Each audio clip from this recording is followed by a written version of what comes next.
अस्सलाम वालेकुम नाज़रीन, आप देख रहे हैं डॉक्टर अदील यूट्यूब चैनल। ये इस यूट्यूब चैनल की 5th वीडियो है, 5वीं वीडियो है। पिछले तमाम वीडियोस में तारफ़ी तौर पे बताया गया कि चैनल क्यों और किस लिए बनाया गया, उसको मैं रिपीट करता हूँ। ये चैनल सिर्फ़ और सिर्फ फ़र्स्ट ऑफ़ ऑल मेरे उन पेशेंट्स के लिए जो मुझे क्लिनिक विज़िट करते हैं। सेकेंड, उन लोगों के लिए जो नॉलेज हासिल करना चाहते हैं और नॉलेज के लिए वो सर्च कर रहे हैं। और थर्ड, ये उन लोगों के लिए रैंडमली जिनके सामने आ गया, तो काइंडली अगर आपके सामने आ गया तो इस चैनल की बाकी लेक्चर ज़रूर सुनिएगा जो प्रीवियस में। उससे आपको अंदाज़ा होगा कि ये चैनल किस टॉपिक पे है। इसका टॉपिक लाइफस्टाइल डिजीज़ हैं। आपके डाइट प्लान से आपकी बीमारियां ठीक हो सकती हैं और जिस दलदल में हम फंस गए हम उससे निकलना चाहते हैं। तो अब सेकेंड हम आ जाते हैं इस बात पर कि पिछले तमाम लेक्चर्स में आपने ये देखा होगा कि हम कैसे इस बीमारियों के एक जंगल में फंसे। लास्ट लेक्चर जो था वो मेटाबॉलिक सिंड्रोम पे था, जो कि आपसे ये कहा गया था कि buy 1 get 12 free, 14 free is like that. अभी हमारे हॉस्पिटल्स में जितना रश है वो तकरीबन 90% यही बीमारी है।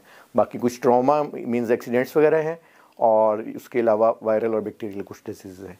लेकिन लाइफस्टाइल डिजीज़ सारी की सारी, यानी अगर आज हम इसके अपनी वीडियो का टॉपिक ये बनाना चाहें कि शुगर का इलाज सिर्फ खुराक और सिर्फ खुराक है, मोटापे का इलाज सिर्फ खुराक और सिर्फ खुराक है, किडनी फेलियर से बचने या उसके अगर हम आगे जा चुके हैं तो रिवर्सल का सिर्फ और सिर्फ वाहिद हल सिर्फ खुराक और सिर्फ खुराक है। तो अभी हमें ये जानना होगा कि हम खुराक से कैसे रिवर्सल की तरफ आ सकते हैं, क्योंकि एंशियंट में आप देखें ना, बैक एंड पे जाते थे लोग, जंगलात में रहते थे, वहाँ भी तो सर्वाइवल कर रहे थे। अभी भी अमेज़ोन में देखें, हमने 10% अमेज़ोन को एक्सप्लोर किया सिर्फ इंसान ने, लेकिन 90% अभी भी ऐसे ऐसे ट्राइब्स हैं जो हज़ारों सालों से बैठे हुए हैं। तो अभी भी इवन इंडिया के अंदर एक ऐसा ट्राइब है जो कि काफ़ी सालों से बैठा हुआ है, तो वो इवन के इंडिया का हिस्सा है, लेकिन उन लोगों को वहाँ जाने नहीं देते। एक न्यूज़ वाला गया था रिपोर्टर, तो उसे उन्होंने मार दिया था, लाइक दैट। वो भी तो अपनी ज़िंदगी एक बसर कर रहे हैं।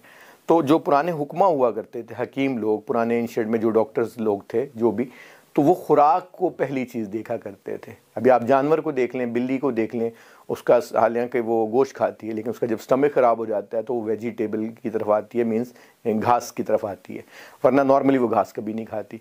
तो हमारा बॉडी खुद सेल्फ डिफेंस सिस्टम पे बना हुआ है और ऑटो रिपेयरिंग सिस्टम पे बना हुआ है। अभी लास्ट टाइम आपको बताने की कोशिश गई थी कि खुराक के 3 मेजर पार्ट्स होते हैं, जिसमें फैट, प्रोटीन और कार्बोहाइड्रेट्स। उसके अलावा माइक्रो और मैक्रो न्यूट्रिएंट्स होते हैं, उसमें क्या है, विटामिन और मिनरल और फिर फाइबर। ये ना नज़र आने वाली चीज़ें, इसके ऊपर बात बाद में करेंगे। लेकिन आज के टॉपिक के पॉइंट ऑफ व्यू से कि खुराक हमारी 3 पार्ट्स के हैं, उसके मेजर फैट, प्रोटीन और कार्बोहाइड्रेट्स। अब हमें ये कम अज़ कम ज़रूर जानना है कि कार्ब क्यों खानी होती है, फैट क्यों खाना होता है और प्रोटीन क्यों खानी होती है। तो हमारी बॉडी जो है उसका तमाम सेल्स, सर के बाल से लेके इवन ह्यूमन हार्मोन्स जितने भी हैं, इवन जो भी बॉडी के कोई भी सेल है, वो तमाम के तमाम फ़ैट और प्रोटीन से मिलके बने। तो क्या हमें फ़ैट और प्रोटीन नहीं खाना चाहिए, एक सवाल है। तो सेकंड ये कि कार्बोहाइड्रेट्स, हमारी पूरी बॉडी में कोई ऐसा पार्ट नहीं है कि जो कार्बोहाइड्रेट से मिलके बना हो। कार्बोहाइड्रेट की ज़रूरत कब और कैसे होती है, इसके ऊपर भी कभी हम जिक्र करेंगे। बट इस टॉपिक में आज के चैनल में हम सिर्फ इतना जिक्र कर रहे हैं कि ये 3 पार्ट्स हैं, 3 हमारे कंपोनेंट्स हैं, आप ये कह लें इंग्रेडिएंट्स 3 हैं जो कि हमारी खुराक में होते हैं। इन 3 को रेशो क्या होनी चाहिए हमारी खुराक के लिए, मेन सब्जेक्ट ये है। फैट ज़्यादा हो जाएगी तो उस खुराक का 5, 6, 7 किस्म की खुराक इस वक्त मार्केट में अवेलेबल है। तो उसमें मुख्तलिफ लो कार्ब है, कीटो है, और भी 1-2 और आ रही है जिसमें कुछ भी नहीं लिया जाता, 6-7 किस्म की है। तो सारी ही अपनी जगह वैल्यूएबल है, बट वो कब और कहाँ यूज़ होनी है, किनको ज़्यादा फ़ैट देनी है और प्रोटीन देनी है और कार्ब देना है, किनको ज़्यादा प्रोटीन देना है, फ़ैट कम करना है, कार्ब कम करना है, किनको कार्ब की ज़रूरत है। तो इन चीज़ों को ज़रा समझना है। प्रॉब्लम यहाँ पे क्या हो रहा है, प्रॉब्लम ये हो रहा है कि सबको एक तरह की खुराक। सब्जेक्ट देखें, 4 साल के बच्चे से लेके 74 ईयर्स के बुज़ुर्ग हमारे घर में होते हैं, 8-10 लोग होते हैं नॉर्मल घर में। तो अभी किसी से पूछें क्या बना है, सब्ज़ी और गोश्त। जी अच्छा, रोटी, सब्ज़ी और गोश्त। अच्छा, अभी सवाल एक ये है कि वो 4 साल के बच्चे का और क्या 74 ईयर्स वाले का, दोनों का डाइट प्लान सेम हो सकता है? अकल की बात है ना, मतलब कॉमन सेंस है, इंसान को खुद सोचना चाहिए। 4 साल के बच्चे की ग्रोथ होनी है, उसके ऑर्गन्स बनने हैं, उसकी बोन्स बन रही हैं, उसका हाइट होनी है, उसके हेयर नेल के लिए ज़रूरत है और 3500 चीज़ों के लिए ज़रूरत है। अच्छा, उसी घर में क्या मेल और फीमेल की खुराक एक हो सकती है? कभी भी नहीं हो सकती, कभी भी नहीं हो सकती। क्या मैरिड और अनमैरिड की खुराक सेम हो सकती है? कभी नहीं हो सकती। चेंज है, हर चीज़ चेंज है ना, बॉडी चेंज है, हर चीज़। इसी तरीके से मिसाल के तौर पे अभी आप चले जाएं और जाके आप कहें कि जी मुझे टेलर के पास जाके कहें कि मुझे अपने कपड़े सिलवाने।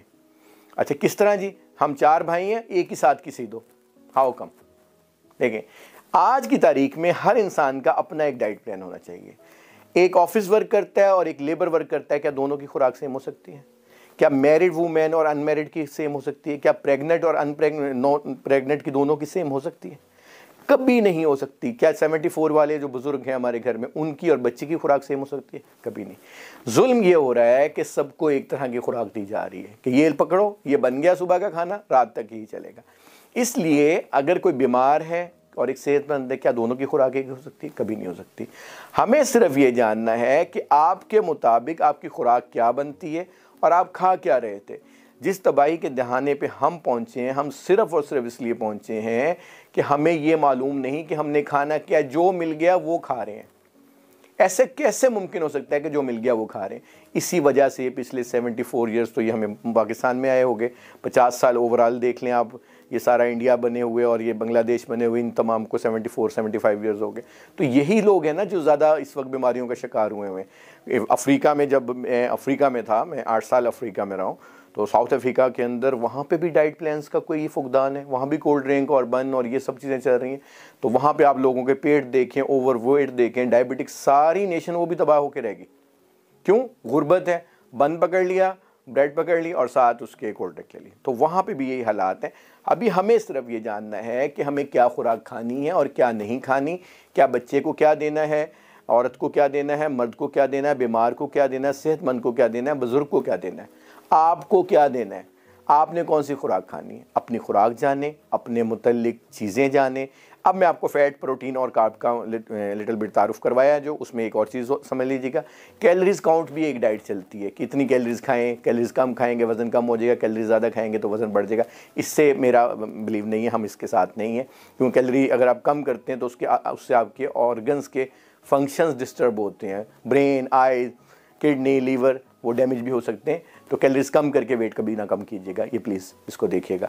तो बहरहाल एक अगर हम 1 ग्राम कार्ब लेते हैं तो उसमें 4 कैलोरीज होती हैं। कैलोरीज किसे कहते हैं कि 1 litre of water in your room, फिर मैं वो उर्दू में बताना चाहूँगा, 1 लीटर पानी अगर रूम टेम्परेचर पर है और वो सपोज 30 है, तो उसको 1 डिग्री बढ़ाने के लिए, 31 करने के लिए जो एनर्जी सर्फ होगी उसे 1 लीटर पानी को, उसे हम 1 कैलोरी कहेंगे।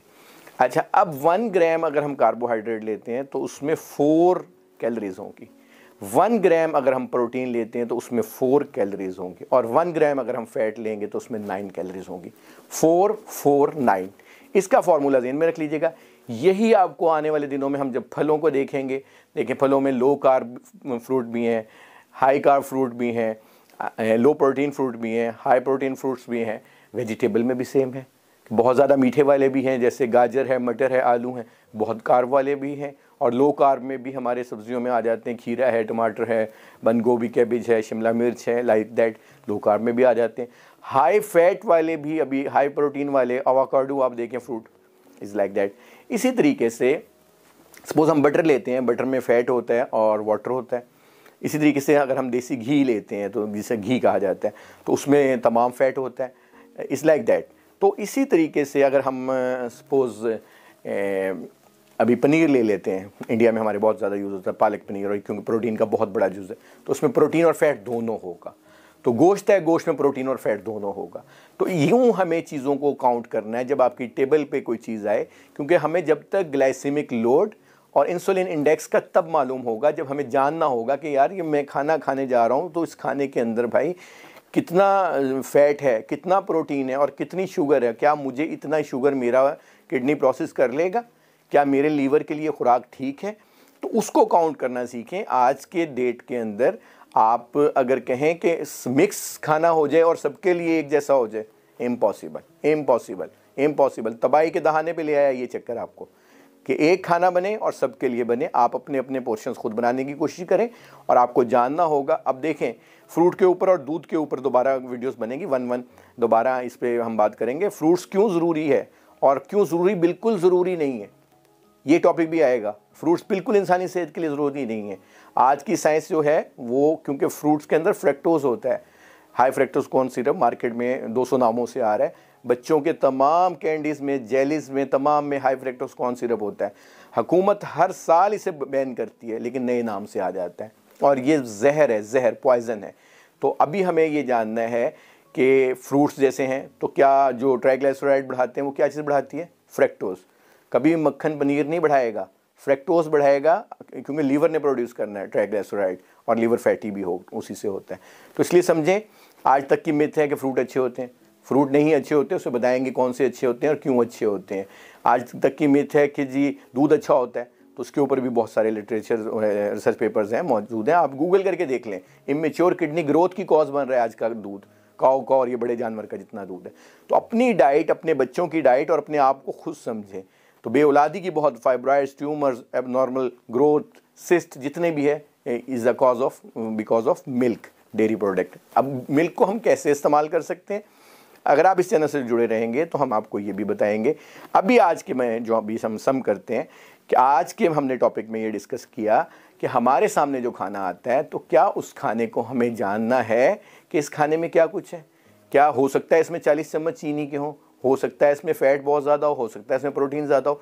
तो हमारी बॉडी इसको जाके कैसे आगे रिएक्ट करेगी और इससे कौन कौन से ऑर्गन्स डैमेज हो सकते हैं। क्या ये सिर्फ पेट भरने के लिए है, क्या ये शफा दे सकता है? आपकी खुराक आपको सारी ज़िंदगी के लिए शफा दे सकती है, और आपकी खुराक आपको कुछ अरसे के अंदर तबाह बर्बाद कर सकती है।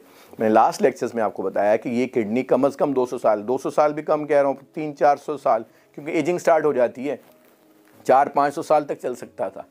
यही हमारे लीवर बहुत बहुत अरसा चलने के लिए बने हुए हैं, यही हमारी बॉडी बहुत टाइम चलने के लिए बनी हुई है। तो आज की लेक्चर में हमने ये डिसाइड किया कि फ़ैट, प्रोटीन और कार्ब हमने डाइट में लेना है, ये खाना हमने खाना है। अब कितना फ़ैट होना चाहिए, कितना प्रोटीन होना चाहिए और कितना कार्ब होना चाहिए जो बॉडी के लिए ठीक हो, और उससे जाके बॉडी, उससे कौन कौन से बॉडी के अंदर मैकेनिज्म है जो उससे प्रोसेस कर सकते हैं। अगर आप ये जान गए और इसको आप मान गए और समझ गए तो आपको गारंटेड, मैं कहना चाहूँगा यहाँ पे हमारे चैनल से, कि आपके वेट अगर ओबेसिटी टाइप 2, क्लास 2, क्लास 3 में है तो 30, 40, 50 kg तक आप रिड्यूस कर सकते हैं। टाइप 2 के डायबिटिक हैं और आप फॉलो कर रहे हैं, चीज़ों को देख रहे हैं, तो आपकी डायबिटीज़ रिवर्सल हो सकती है। अगर आपके एबनॉर्मल ग्रोथ या सिस्ट हैं, ओवरियन सिस्ट लेडीज़ में, तो वो रिवर्स हो सकती हैं। कॉर्नरी आर्टरी ब्लॉकेज रिवर्स हो सकती है, रिवर्सेबल है, टोटली रिवर्सेबल है। हाइपरटेंशन, ब्लड प्रेशर आपका वापस हो सकता है। तो खून में ट्राइग्लिसराइड की मिकदार बिल्कुल वापस हो सकती है। ये मिथ बनी हुई है, पुरानी स्टडीज़ हो सकें, 100 साल पुरानी स्टडीज़ चल रही हैं। ये मैं आपको चैलेंज से कहता हूँ कि हम फैट खाएंगे तो जी वो ट्राइग्लिसराइड बढ़ जाएगा। ट्राइग्लिसराइड का फैट से कोई ताल्लुक नहीं, हार्ट अटैक की कॉज हमेशा ट्राइग्लिसराइड बनता है।